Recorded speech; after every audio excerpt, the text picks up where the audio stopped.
नमस्कार साथियों। राजस्थान एकेडमी के इस डिजिटल प्लेटफॉर्म पर मेरे सभी साथियों का हार्दिक स्वागत है। जैसा कि हमने पिछली क्लास में पढ़ा थी कि राजस्थान की प्रमुख सभ्यता जिसमें अपने कालीबंगा है, आड़ है, गणेश्वर है, बेराट है, बागोर आदि सभ्यताओं की चर्चा हमने पिछली क्लास में कर ली थी। और आज हम एक नया टॉपिक शुरू कर रहे हैं।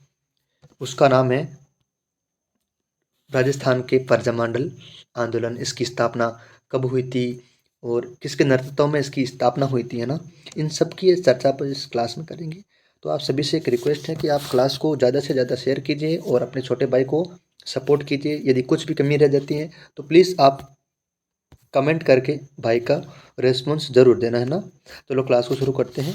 तो सबसे पहले हम बात करेंगे कि बेटा कि प्रजामंडल आंदोलन होते क्या है। तो देखो कि उत्तरदायी शासन लागू करवाने और उत्तरदायी शासन में जनता की भागीदारी सुनिश्चित करने के लिए जनता ने जो आंदोलन चलाया उसे क्या कहते थे हम लोग, प्रजामंडल आंदोलन कहते थे। सबसे पहले तो क्या होता था कि पहले पहले के लोग थे ना, जो पहले के जो बड़े बड़े लोग थे ना, बड़े बड़े लोग क्या करते थे कि सामान्य जनता की बातों को सुनते नहीं थे, है ना।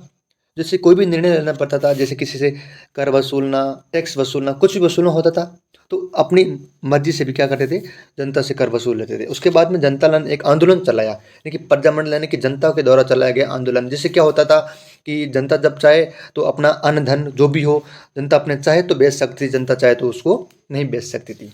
ठीक है ना। इसका मतलब था प्रजामंडल आंदोलन। फिर क्या हुआ कि दिसंबर 1918 में दिल्ली की मारवाड़ी पुस्तकालय में एक राजपूताना मध्य भारत सभा की स्थापना होती है। राजपूताना मध्य भारत सभा की स्थापना कब हुई? दिसंबर 1918 में दिल्ली के मारवाड़ी पुस्तकालय में इसकी क्या होती है बेटा, स्थापना होती है। इसका उद्देश्य क्या था कि ज़्यादा से ज़्यादा लोगों को कांग्रेस का क्या बनाया जाए, सदस्य बनाया जाए। किसका उद्देश्य था कि राजपूताना मध्य भारत सभा का एक ही उद्देश्य था बनाने का, कि ज़्यादा से ज़्यादा लोगों को कांग्रेस से जोड़ने का प्रयास किया जाए। और एक स्थापना और उद्देश्य था इसका कि उत्तरदायी शासन की स्थापना करना, या फिर उत्तरदायी शासन लागू करवाना, या फिर कांग्रेस के सदस्यों को जोड़ना। और इसके सदस्य अजमेर के चांदकरण शारदा भी इस राजपूताना मध्य भारत सभा के सदस्य थे। और जमनालाल बजाज जो जयपुर के निवासी थे, इनको इसका क्या बनाया गया था, अध्यक्ष। और सदस्य किसको, अजमेर से चांदगढ़ शारदा को इसका सदस्य बनाया गया। और इसका उपाध्यक्ष की बात करें तो कानपुर से गणेश शंकर विद्यार्थी को इसका क्या बनाया गया था, उपाध्यक्ष। सदस्य चांदगढ़ शारदा को सदस्य, जमनालाल बजाज राजपूताना मध्य भारत सभा का अध्यक्ष बनाया गया। और उपाध्यक्ष की बात करें तो कानपुर से गणेश शंकर विद्यार्थी को इसका उपाध्यक्ष बनाया गया।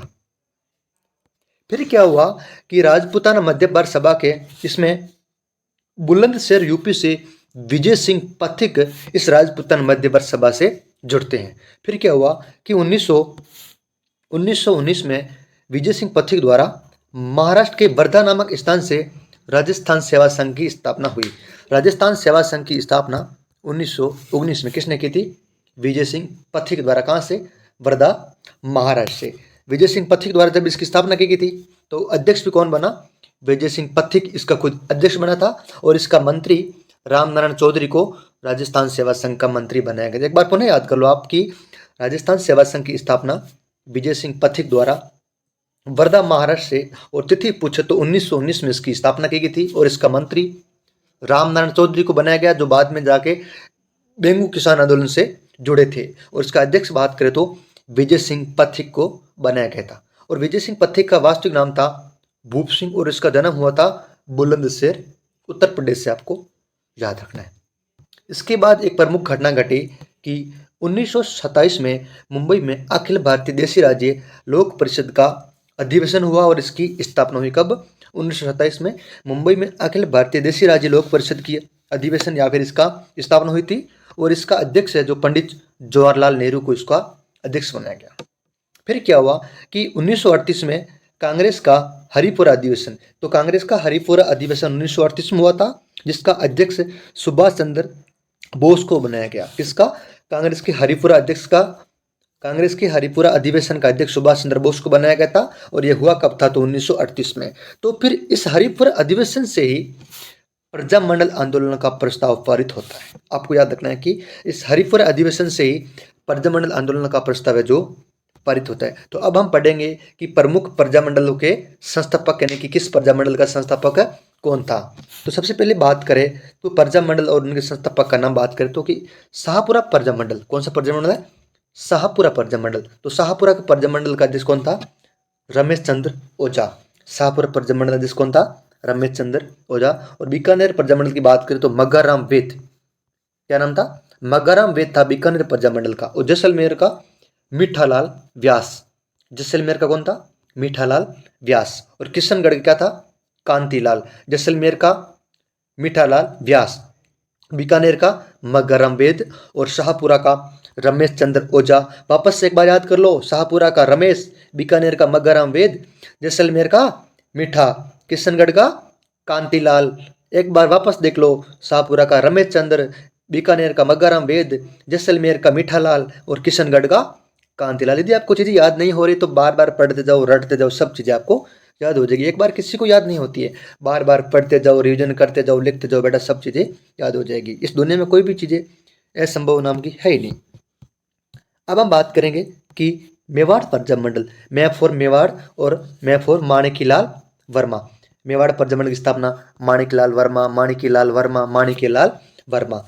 और आगे हैं डूंगरपुर प्रजा मंडल, भोडू। यार ट्रिक से याद करो कि भोडू, भोडू यानी कि डूंगरपुर प्रजा मंडल की स्थापना भोगीलाल पांड्या द्वारा। और बांसवाड़ा की भूपेंद्र नाथ त्रिवेदी। बांसवाड़ा की भूपेंद्र नाथ त्रिवेदी, डूंगरपुर की बोडू Bhogilal Pandya. Map for Manikyalal, map for Mewar Praja Mandal, map for Manikyalal और मैप फॉर मेवाड़ प्रजा मंडल। डूंगरपुर की भोगीलाल पांड्या, बांसवाड़ा की बात करें तो भूपेंद्र नाथ त्रिवेदी, बाबू बाबू बाबू, है ना, आपको चीजें याद रखनी है। तो कोटा की बात करें तो नैनूराम शर्मा, कोटा की नैनूराम शर्मा, कोटा की नैनूराम शर्मा, कोटा की नैनूराम शर्मा। बुक याद रखना आपको, बुक क्या? बुक। गुरुजी का ही करो कि मैं पढ़ाई कराने की बुक, बुक, बुक यानी कि बुक। बूंदी की कांतिलाल, बूंदी का कौन था? कांतिलाल। बूंदी का कौन था? कांतिलाल। बूंदी का कौन था? कांतिलाल। अब आएगा कि जयपुर प्रजा मंडल तो कपूर चंद्र पाटनी और जमनालाल बजाज। जयपुर जब कब, जैब कब, जब कब, कपूर चंद्र पाटनी और जमनालाल बजाज। जयपुर प्रजा मंडल, जयपुर प्रजा मंडल क्या था कि राजस्थान का सबसे पुराना या फिर प्रथम प्रजा मंडल कौन सा था? जयपुर प्रजा मंडल। उम्मीद करता हूँ ये क्लास आपको बहुत अच्छी लगी होगी। इस क्लास को ज़्यादा से ज़्यादा शेयर करो और चैनल को सब्सक्राइब करो। धन्यवाद।